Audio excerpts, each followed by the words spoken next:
Vijana Pwani, mtazamaji, wameshinikizwa kukumbatia kilimo biashara ili kukabiliana na tatizo la ajira nchini na kujiepusha na hatari za kujiunga na uhalifu na masuala ya itikadi kali. Akizungumza katika hafla ya kuwakabidhi vijana 80 kutoka Pwani mwa Kenya vifaa vya kuendeleza kilimo cha kisasa, mkurugenzi mkuu wa shirika la Haki Afrika Yusuf Abubakar ameutaja mradi huo kama utakaoimarisha vijana na kuwawezesha kujitegemea. Hata hivyo, vijana hao wameshinikiza serikali kuwawezesha kumiliki mashamba makubwa, hususan yale ya serikali, ili kupanua kilimo hicho na kujiimarisha zaidi.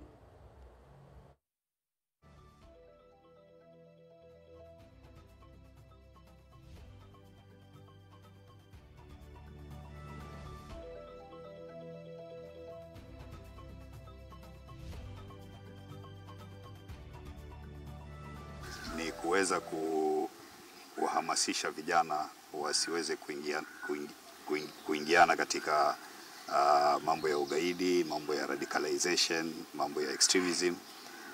Pili pia ni kuwapatia mafunzo ya ukulima, kuweza kujisimamia kimaisha kupitia kwa rasilimali ya ardhi. Hawa ambao tunawapa vifaa siku ya leo ni mabalozi wetu wa usalama. Wakiingia katika vijiji na sehemu zao zile wanafanyia kazi, wataweza kujikimu kimaisha, watafanya shughuli yao, watalima, watauza na pesa zitaingia mfukoni. Lengo moja kubwa ni kufight violent extremism ambayo iko kwa vijana, na Mnarani ni mmoja pale ambako ni hotspot area. So through agribusiness tutaweza kufight mambo na extremism, violent extremism.